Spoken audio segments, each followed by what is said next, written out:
안녕하십니까, 청취자 여러분. 엄 사장입니다. 네, 안녕하세요. 이프로입니다. 방송을 다시 시작하게 됐네요, 간만에. 오랜만에 뵙게 돼서 정말 반갑습니다. 진짜 반갑습니다. 지금 2024년도 5월 며칠이었죠? 30일이었나? 그게 마지막 방송으로 기억하는데, 5월 25일 마지막 방송을 끝으로 정확하게 한 11개월 조금 덜 돼가지고 12개월, 거의 11개월 그냥 만에, 예, 1년 만에 찾아뵙다. 1년 만에 찾아뵙다. 라고 해서 왜 우리가 방송을 안 찍었나, 뭐 여러 가지 있었지만, 사실은, 뭐, 둘 다 뭐 여러 가지 신변의 변화가 있었는데, 그거는 이제 좀 그럼요. 방송을 좀 인트로를 진행하면서 이야기를 하는 거고, 어떻게 뭐, 1년 만에 뵙는데 참 반갑습니다. 그리고 저희가 지금 최첨단 기술을 이용해서 지금 녹음을 하지 않습니까? 좀 설명 좀 한번 해주세요. 지금 기술 발전의 영역에 대해서 한번 좀 이야기를 해주시면 좋을 것 이게 또 같은데. 얘기가 하자면 길어지는데 저희가 이제 방송 복귀를 한번 언제 해야겠냐라고 이야기를 하고 있었었고요. 사실 이게 저희가 1년 전쯤 방송을 진행할 때 우리가 더 나은 모습으로 찾아뵙겠다라고 한 게 약간 요런 스타일의 방송을 하고 싶었던 거야. 그리고 저희 그 방송 청취자 중에서 엄 사장님과 이프로님의 그 녹음 음질을 높이기 위해서 각자 녹음을 하시고 그걸 합쳐서 편집하면 어떠냐는 제안을 주셨던 분이 계시거든요. 이렇게 이제 한 분 계셨는 것 네, 같아요. 그런데 저희가 이제 댓글로부터. 예. 지금까지는 그런 테크놀로지의 진보를 잘 모르고 그냥 줌으로 그 회의 녹화하는 방식으로 녹음을 해왔다가 이제 새로운 그런 뭐라고 하죠? 사스라고 하죠. SaaS 툴.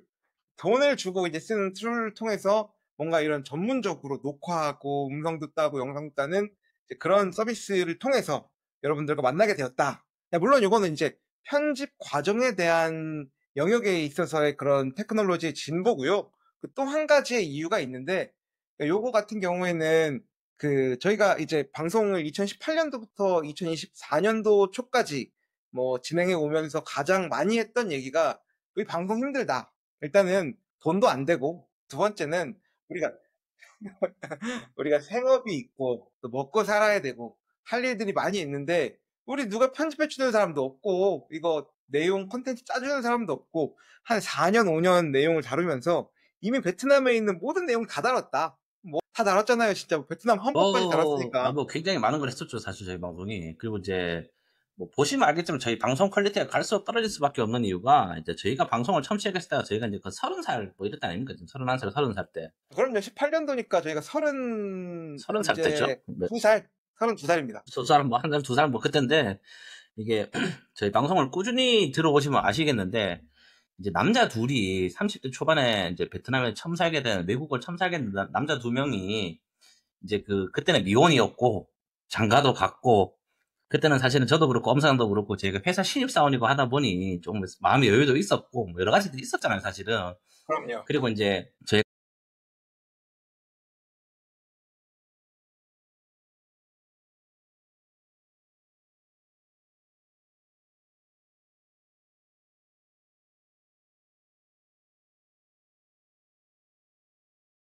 네.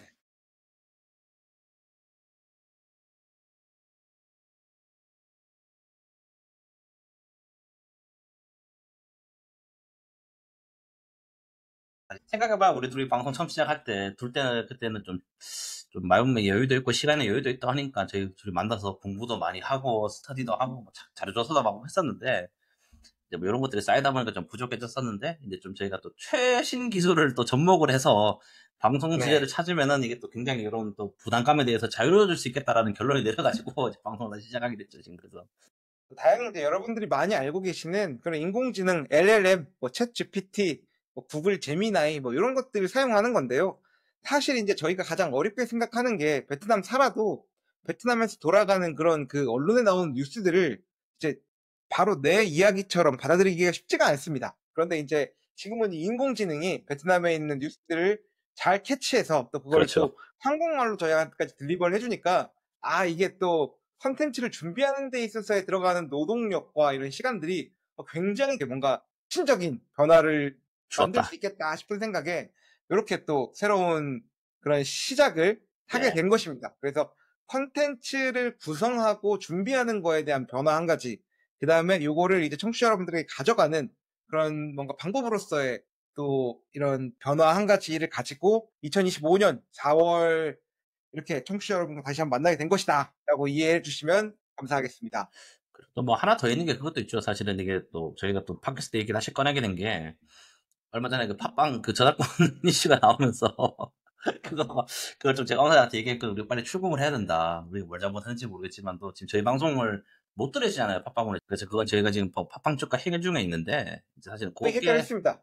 네 그런 그 상황에서 이제 저희가 네. 이제 저랑 이제 엄사장이 간만에 팟캐스트 얘기를 하다 보니 그때 이제 저희가 술자리에서 나온 얘기가 그챗 GPT가 상당히 발전을 했다라는 얘기라 가지고 그러다 보니 이제 저희가 요거를 이용해서 방송을 찍으면 좋지 않겠냐라는 결론을 통해서 지금 간만 한 1년 만에 청취자분들한테 지금 방송으로 다시 찾아오게 됐습니다. 지금. 저희가 뭐 오랜만에 이제 찾아오고 보니까 좀 뭐 그런 2%가 얘기했던 내용에 대해서 좀 더 제가 덧붙여 보면은 네. 저희가 2018년도부터 지금 25년이니까 만으로 봐도 지금 9, 10, 11, 12, 13, 14, 10만 7년을 했고요. 조금 쉬어간 시간들을 포함하더라도 저희가 한 5년 가까이는 방송을 해왔다라고 볼 수 있을 것 같긴 합니다, 여러분.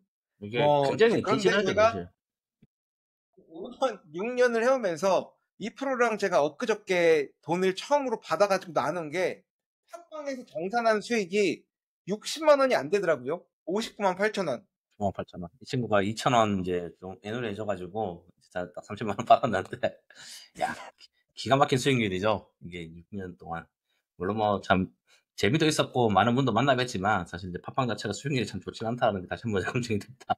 그렇죠. 이게 유튜브로 가기 위해서 지금은 또 이렇게 영상으로 만나고 있다라고 봐주셔도 좋을 것 같습니다. 일단 뭐 지난 1년 동안 무슨 일 있었는지 간단히 근황 좀 한번 얘기하시죠, 둘이 그냥. 네. 제 개인적으로는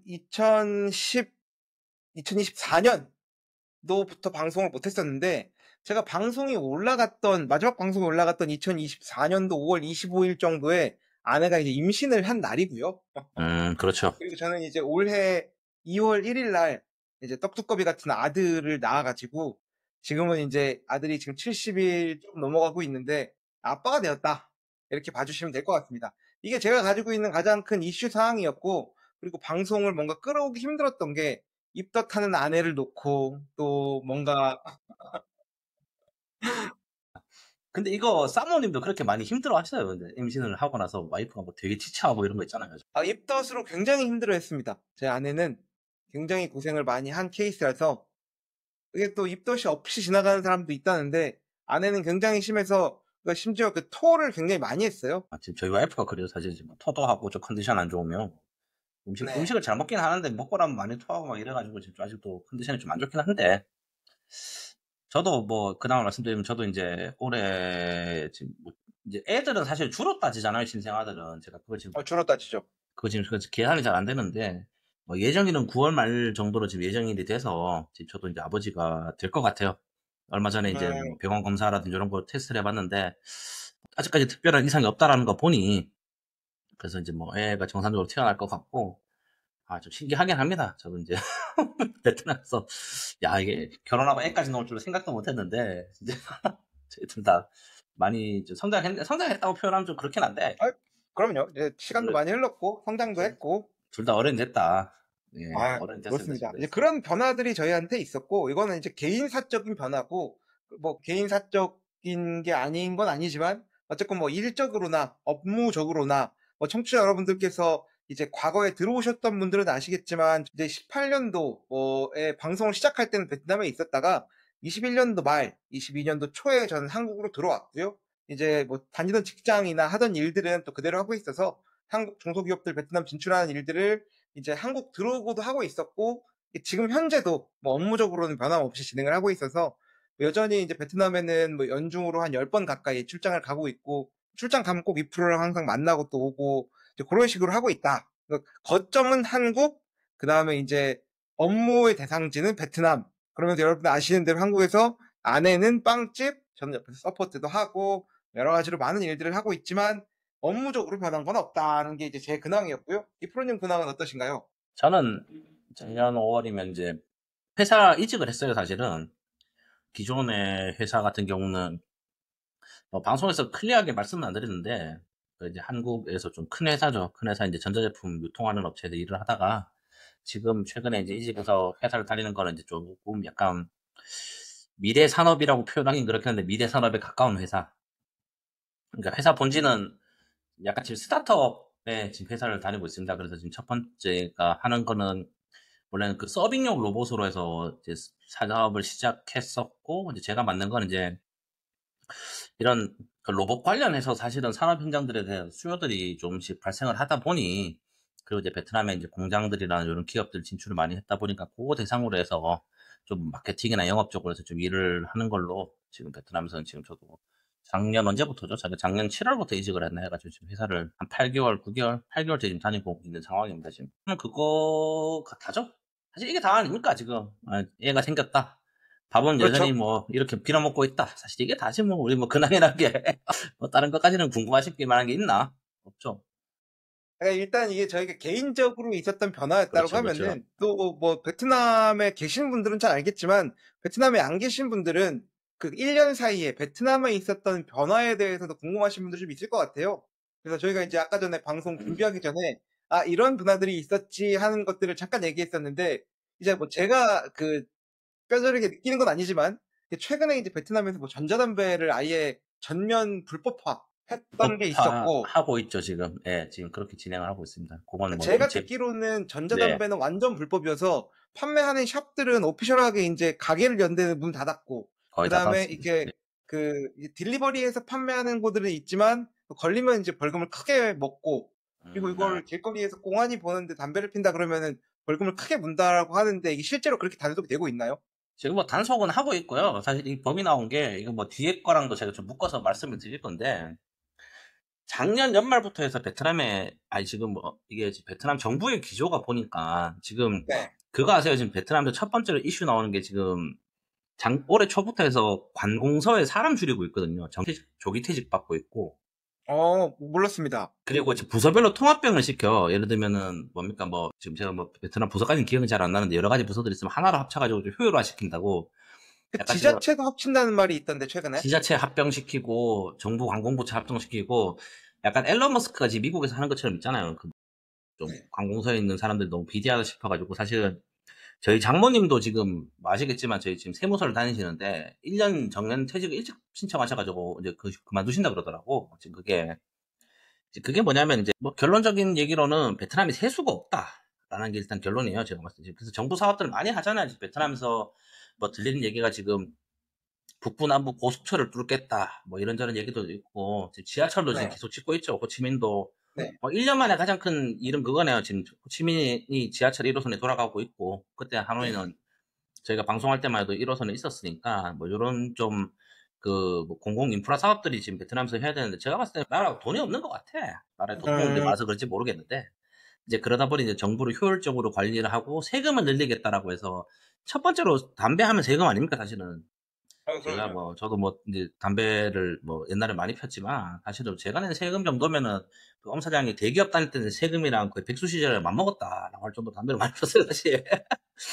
이제 그러면서 이제 작년부터 나온 게 이제 베트남 정부에서 이제 많이 프로파간다를 했거든요. 이게 사실 전자담배가 문제가 뭐냐면 첫 번째가 세수가 안 거치는 게 제일 큰 문제긴 한데 그거를 이제 그렇게 대놓고 얘기할 수는 없으니 실제로 미국에서도 많이 있었던 문제잖아요. 여기 있는 뭐 액상 안에 마약을 넣어서 핀다든지 이상한 좀 몸에 안 좋은 좀 검증 안 되는 화장품을 써서 먹고 탈이 난다든지 이런 게 있었는데 그거 가지고 애들한테 엄청 방송을 했더라고요. 작년에 그 연말부터. 초등학생들이 이런 뭐 중학생들이 이런 전자담배를 쉽게 핀다 여기에 뭐 이상한 약을 섞어 핀다라고 해서 하고 나서는 이제 나온 결론이 1월 1일자부터 해서 전자담배의 생산, 유통, 판매를 금지한다라는 법을 때려가지고 이제 아마 뭐 베트남 이제 그 비나 타바죠. 그 담배 회사에서 로비를 했겠죠 그만큼. 그래가지고 이제 시작을 했는데 사실 이제 여기서 재밌는 게 뭐냐면은 뭐 이건 뭐 공산주의 국가고 나라에서 찍으면은 찍을 수 있는 문제인데 이제 문제가 뭐냐면 전자담배 생산이라는 게 사실은 걸리는데 아시는지 모르겠지만 그 전 세계에 있는 아이코스 있지 않습니까? 그뭐 네. 권련형 담배라고 하죠. 찐 담배. 그 기계를 전 세계에서 가장 많이 만드는 국가가 베트남이거든요. 네. 아, 그래요? 한국에 있는 삼성이라든지 이런 1차사들끼리 한 3, 4군데 정도가, 3군데 정도가 하는데, 이게 돈을 엄청 많이 벌어요. 영업이익 엄청 좋고. 제가 들어보니까 이거 공장 단가가 한 5불대, 6불대면 나온다더라고. 근데 그거를 뭐 7, 8만 원씩 팔고 있으니까, 다른 국가에서는. 그러다 보니까 이게 마진이 좋고 고용도 창출도 많이 되는데 이제 생산을 금지한다라고 해버리니까 이제 이것도 못 만들게 할 수 있지 않냐라는 얘기가 나와가지고 이제 한국 기업들이 지금 뭐 말레이시아나 인도네시아 쪽으로 다시 이전을 한다라는 얘기가 사실 최근에 들리고 있거든요. 그게. 음, 그러니까 제가 봤을 때는 베트남 정부가 생각하는 전자담배와 관련된 제품에 대한 생산이라는 거는 전자담배 액상이나 그런 수출할 수 없는 돈 안 되는 기계를 만든다고 생각한 건데 생각보다 많은 지금 기업들이 베트남 전자담배 생산을 하고 있거든요. 그러다 보니까 네. 이제 이거를 어떻게 진행을 해야 되냐라고 해서 사실 연초부터 좀 갈등이 많았었겠어요. 갈등이 베트남 정부랑.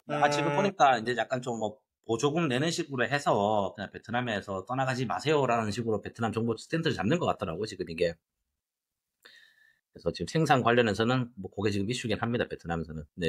그거랑 같이 또 베트남 정부에서 올해가 들어오면서 이제 강력하게 또 추진했던 게 이것도 그럼 세수를 걷기 위한 건지 모르겠는데 그 정확하죠, 교통 정확하죠, 관련해가지고 정확하죠.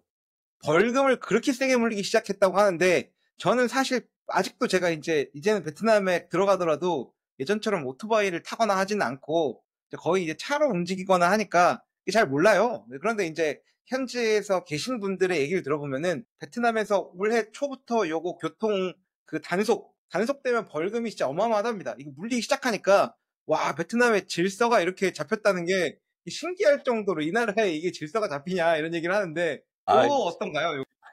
이거 1월 1일부터 시행했거든요. 그리고 제가 알기로는 이게 자동차 기준으로 신호 위반이에요. 저희가 생각하는 게 그 뭡니까 이런 뭐 그런 뭐 뺑소니, 음주운전 이게 아니고 신호 위반이에요. 신호 위반.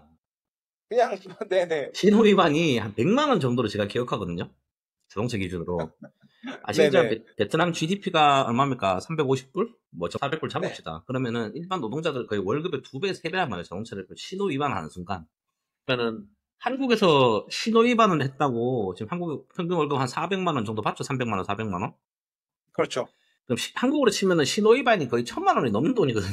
그러니까 칼같이 지킵니다. 그냥 확실한 거는 그 뭐 교통 법규와 질서는 다 이 주먹에서 나오고 법에서 나오는 게 떠넘기 옛날 뭐 진시황이 왜 법가를 해가지고 뭐 한비자와 그 이사를 통해 가지고 법을 위한 통치 확실합니다. 법으로 만드니까 신호 위반하는 사람 한 명도 없어요. 진짜 놀라울 정도로 하루 만에 딱 그 법령 발표하고 그 다음날부터 신호 위반하는 사람 제가 살면서 본 적이 없어요. 그래서 다른 의미로 길이 막혀요 지금. 그러니까 너무나 이게 질서를 잘 지키니까 다른 의미로 길이 막혀. 네. 예를 들면 기존이었으면 이렇게 오토바이가 그냥 신호 좀 위반하고 싹싹싹 빠져나가면서 그 자리에 차를 위한 공간을 만들어 준다든가 그게 나와야 되는데 야 이제는 한 4초 5초 전부터 서버리니까 다른 의미로 길이 막혀요 지금. 예전 같았으면은 저희가 이제 빨간불에서 파란불 네. 들어오기 전에 3초 딱 남으면은 그 출발하라는 신호거든요. 그 밟아야 되죠. 빨간색으로 네. 9, 4, 아, 3 하면 다 이제 가고 있는데 네, 그쵸, 지금 그쵸. 이제 그런 거 없는 거잖아. 하나도 없어요, 지금. 다른 의미로 그래서 기상에 길이 막히고 있다. 내가 네. 봤을 때는 근데 이것도 세수 관련 얘기인 것 같고, 그리고 두 번째가 뭐냐면은, 이거 이거 제 내피셜인데, 지금 여기 우리 지금 베트남에 우리 좀 헤드 분들이 제가 알기로 다 공안 출신이라 그러더라고, 지금 보니까. 네네. 그래서 이거는 뭐, 저의 내피셜이긴 한데, 이게 좀, 그, 공안들이 힘을 가진다. 이 하기 위해서는 이제 이런 식으로 좀 규범을 만드는 게 아닌가. 라는 좀 생각이 듭니다. 약간 중국의 모델인 거죠. 약간 그러면서 지금 베트남에서 아마 올해부터 나올 게 이제 화재 보험 얘기가 많이 나올 거예요. 화재 관련해서 이제 컨트롤하기 시작한대요, 지금. 때마다 이제 뭐 소화기 비치시킨다든지 이제 뭐 이런 거 화재 관련은 좀 강화시키고 우리가 쉽게 생각하는 이런 단순한 교통 법규들 있잖아요. 지금 이런 시프한 것들. 이건 뭐 제 내피셜입니다만 옛날부터 또 시진핑 형님 초기에 그렇게 엄청나게 많이 때려잡았대. 이제 이런 식으로 이제 우리가 개구리 이제 냄비에 넣고 물 삶는 것처럼 이런 식으로 이제 사소한 교통법규부터 해서 좀 강한 모습을 보여주면 좀 추후에 좀 핸들링이 쉽지 않겠나. 그래서 뭐 제가 좀 예언을 하자면 한 3에서 5년 뒤에는 왠지 베트남에 길거리에 CCTV가 다 깔렸을 것 같긴 해요. 지금 중국처럼 느낌상. 그게 약간 좀 뭐 100% 제 내피셜입니다만도 그래서 저도 이제 그래서 아마 이게 좀 왜냐하면 지금 우리가 또 저번 방송 내전 방송도 많이 했지만 또 베트남이 또 약간 예외 규정을 보여줬잖아요. 사실은. 그래 우리 또 그 삼선과 삼년님과 이런 모습들을 보여줬다 보니 지금 좀 정치하시는 분들 좀 약간 그런 좀 욕심도 있지 않을까 싶습니다. 개인적으로는. 네. 그렇기 때문에 뭐 올해부터 시작을 했다라는 거죠. 결국 뭐 갖고 그리고 계시군요. 이제 네. 제가 또 한 가지 말씀드리면 좋겠다라고 싶은 베트남의 큰 변화 중에 한 가지가 네. 사실 베트남의 정치 지도자들이 이렇게 자주 바뀌지 않았는데 네. 작년에만 2024년 저희가 방송을 안 한 시기에만 세 분이 쭈르륵 바뀌셨어요. 누가 저희 이제 바뀌었어요, 정확히? 예. 핵심 정치 지도자 하면은 당 서기장 권력 1위, 그 다음에 국회 주석 2위, 그 다음에 총리 3위, 4위가 의장. 국회의장 이렇게 이제 그렇죠. 4명이 보면 이제 입법, 사법, 행정 그리고 이제 뭐 이런 것들을 나눠서 이제 하고 있는 거잖아요. 그렇죠. 그런데 뭐 아시는 바와 같이 작년 7월 달에 예외적으로 3년임을 하셨던 응웬푸총 그 서기장이 사망하시면서 또럼이라고 하는 공안 출신 그렇죠. 아주 강력한 분이라고 들었습니다. 네, 아주 그냥. 예, 강력한 분이 아주 강력한 네, 분이. 권력 1위 예. 당서기장으로 올라오셨고 그 다음에 안 바뀐 분이 아마 그 판민진 총리는 안 총리가 안 바뀌었고요. 바뀌었었어요. 예. 3년도에 바뀌었으니 2011년도부터 네. 하고 계셔서 안 바뀌었고 그 다음에 이제 원래 그 또럼이라는 분이 주석을 하다가 서기장으로 이제 올라간 건데 끄엉끄엉이라고 하시는 분이 이제 주석으로 올라오시게 됐고요. 그 다음에 국회의장은 저 누군지 잘 모르겠는데 이제 지금은 그 짠타잉만이라는 분이 지금 또 작년에 또 오시게 되면서 정치에도 굉장히 많은 변화가 있었다. 물론 그 정치의 변화가 구체적으로 어떤 변화를 이끌어냈는지 내부에는 어떤 그런 정치적인 뭔가 이런 사운드들이 있었는지는 모르겠지만 일단 바뀌어서 내가 어디 가면 원래는 이제 베트남의 정치 지도자가 누가 있다라는 말을 했는데 지금 이름을 까먹어가지고 아는 척을 못해. 이거 아까 제가 앞에서 말씀드렸던 얘기가 조금 비슷한 얘기인 게 사실은 또럼이란 분이 뭐 이러저런 얘기를 들어보니까 진짜 약간 무소불위의 권력을 많이 가지셨다더라고. 이분이 이게 뭐 진짜인지 모르겠는데 예전에 그 공안부에서도 그게 한국으로 치면 국정원 뭐 이런 거 있지 않습니까? 정보 관련 부서에서 일을 하셨다는 얘기가 있어가지고 쥐고 있는 게 그렇게 많대요, 이 사람이. 베트남 앞뒤로 정적들, 네. 기업인들, 경제인들, 뭐 네. 공무원들부터 해가지고 쥐고 있는 게 그렇게 많으셔가지고 어르신이. 네. 그래서 이분이 사발을 팔면은 굉장히 큰일을 하기 때문에 힘이 굉장히 파워풀하다는 얘기가 좀 많이 들리더라고요, 베트남 내부에서는. 네. 뭐 그래 참고로 그냥 이분에 대해 설명을 해드리면은 57년생 그렇죠. 이제 베트남 북부의 흥옌성 출신이라고 하시고요. 청년 출신입니다, 지금 그래서. 예. 그리고 혁명가 운동가 집안에서 태어났다고 하시면서 또 이 프로랑 동일하게 또 법학을 전공하시고 이분은 박사, 법학 교수로도 활동을 교수니까. 하셨고 교수예요? 기본적으로는 이제 공안부에서 테크트리를 쭉 타기 시작하셔가지고 공안부에서 뭐 정치보호국장, 차관, 장관까지 2016년까지 장관까지 올라가셨고 그 다음에 이제 2024년도 5월에 국가 주석으로 올라가면서 권력 2위, 2024년 8월에 서기장이 되면서 1위를 하셨다고 합니다. 뭐 정치 스타일이 인터넷에서 딱 찾아보니까 강경파시다. 시민운동과 인권운동을 강력히 진압을 했다.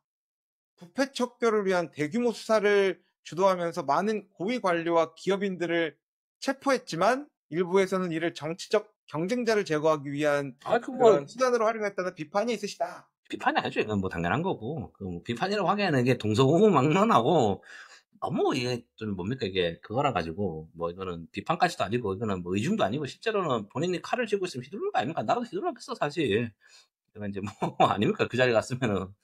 근데 이제 그래서 이제 아까 말씀드린 것처럼 이제 좀 뭐 이건 제 뇌피셜이지만 지금 이런 식으로 기초적으로 생각하는 사회 도덕과 사회 법규에 대해서 베트남이 좀 뭔가 많은 규제를 만든다라는 게 이게 추후에 조금 더 베트남이 조금 더 경직화되고 조금 정부 위주의 컨트롤할 수 있는 국가가 될 수 있다라는 좀 포석인 것 같아가지고 저는 개인적으로는 조금 무섭긴 하거든요. 이런 것 같은 경우가. 예. 뭐 아시겠지만 뭐 이렇게 뭐 문제를 또 이제 사람들을 컨트롤할 때 처음부터 이게 너무 강력한 걸로 컨트롤을 하면은 문제가 생기잖아요. 우리처럼.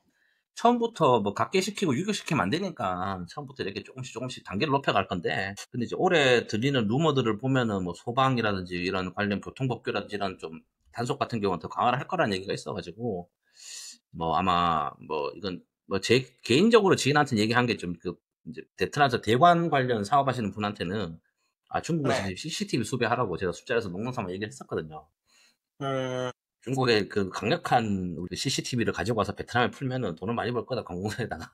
그런 걸 이제 한국 사람들이 하기는 어려운 비즈니스는 하지만, 그렇다고 믿으시고. 네, 그렇게 해서 뭐 저희가 이제 2024년도, 5년도에 있었던 베트남의 변화, 그리고 이프로 엄사장이 있었던 그런 개인적인 변화까지 말씀을 드려봤고요.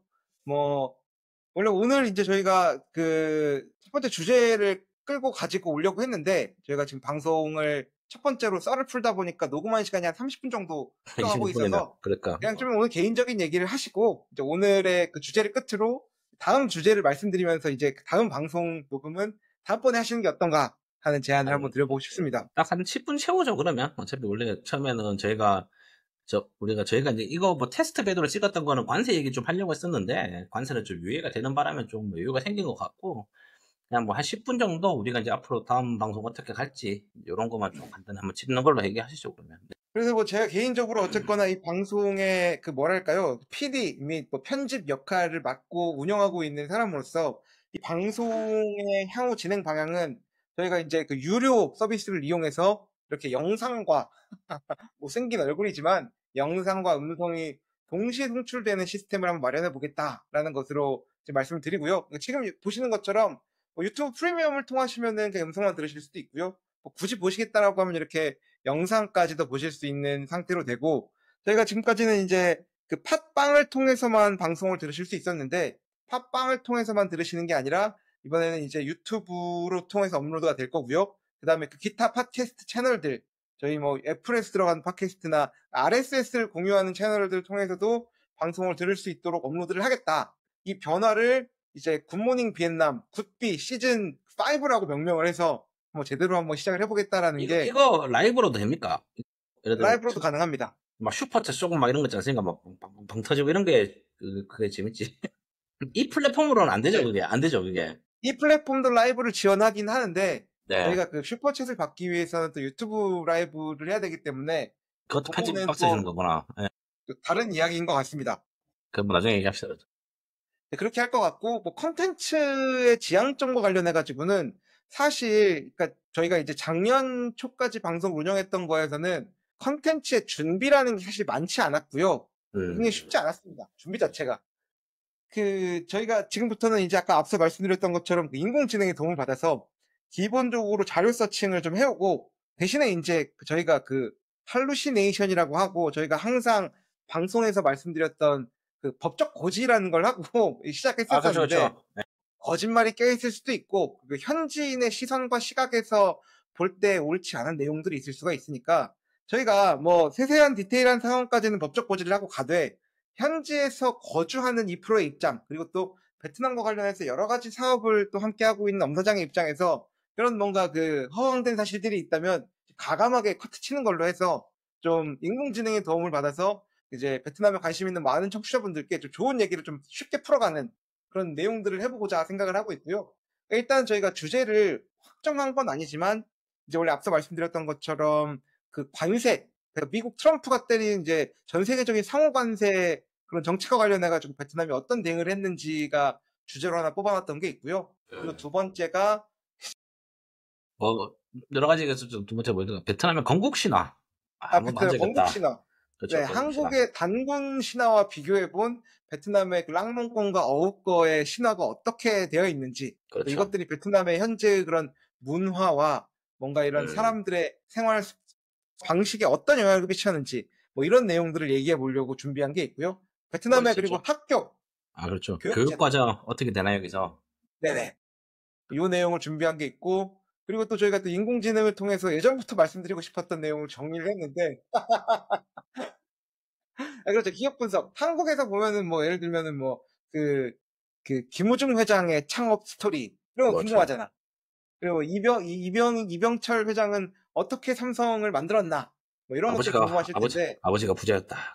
네, 베트남 최대 부호 우리 그 팜녀뽕 회장은 어떻게 하다가 그 빈그룹이라는 그 굴지의 기업을 이뤘는지, 뭐 이런 내용들도 저희가 주제로 좀 준비를 해 보고 있습니다. 뭐 나머지 주제야 사실은 저희가 조금 뭐랄까 기존에는 뭔가 좀 인터넷을 찾아보든 책을 뒤지든 해야 됐던 내용들이 이제는 GPT를 통해서 조금 더 쉽게 서칭이 될 것 같아요. 물론 뭐 해보면 또 아니겠지만. 그래서 이제 그런 걸 통해서 좀 앞으로는 좀 자주 방송을 찍는 걸로 하시죠. 일주일에 한 번 찍되 뭐 가급적이면 시간 나면 한 번씩 더 찍는 걸로 해서 예전처럼 자주 찾아뵙는 게 좋지 않겠나 싶습니다. 그런 식으로 한번 잘 준비를 해보겠습니다. 이전에 이 프로그램 엄사장이 준비했을 때에 비해서 뭔가 그 공수와 노력 같은 것들이 굉장히 경감되기 때문에 이제는 좀 해볼 수 있다. 또 한 가지 더 아빠로서의 책임감이 늘어나기 때문에 이걸 어떻게 하면 비즈니스 모델로 연관시킬 수 있을지에 대한 고민을 좀 진지하게 해야 된다. 이걸 돈을 벌어야 된다. 이거 돈 벌려면 이거 뭐 제가 좋아하는 슈카 형님처럼 라이브 4시간 찍어가지고 하루에 하나씩 올려야 돼. 뭐 쓸데없는 얘기더라도 있지 않습니까? 이게 제가 봤을 때는. 다시 말하지만 이게 베트남에 관심 있는 게 아니고 당신 나랑 그냥 둘이서 썰풀하게 재밌는 거지. 그냥 일주일에 5번 찍어가지고 올려야 되는데 그것도 힘든 거 아닙니까 사실. 그건 뭐 현재로서는 쉽지 않은 상황이기 때문에 일단은 원래 레귤러하게 하던 방식을 이끌어 가보는 걸로 한번 잘 준비를 해보겠습니다. 실력이 안 되면 양치기라도 해야 되는데 그냥 약간 고민해보는 걸로 합시다. 좋습니다. 알겠습니다. 일단 뭐 오늘 방송은 뭐 이 정도로 마무리하면 될까요? 어떻게 그러면? 앞뒤로 음악 깔고 하는 것도 합니까 그러면 이제? 마무리하면 좋을 것 같습니다. 오랜만에 다시 한번 찾아주셔가지고 진심으로 감사드리고요. 올해가 무슨 년인지 모르겠네. 시작을 이미 해버렸지만 2025년 한 해 또 이제 새해 복 많이 받으시면서 앞으로 종종 올라올 저희 굿모닝 비엔남 굿비와 함께 또 좋은 한 해 보내시면 좋겠습니다. 앞으로도 많이 찾아주시고요. 댓글도 달아주시고 응원도 많이 해주시고 또 이전처럼 또 개인적인 후원 그리고 또 독자가 여러분들이 계시다고 하면 큰 후원 너무 좋습니다. 저희가 평생 하고 싶었던 컨텐츠 있지 않습니까? 바카라 가가지고 이제 폴짝에 10억 배팅한 이런 거 한번 하려면 독지 양분들 필요하다. 해보도록 하겠습니다. 알겠습니다. 들어주셔서 감사합니다. 네, 감사합니다.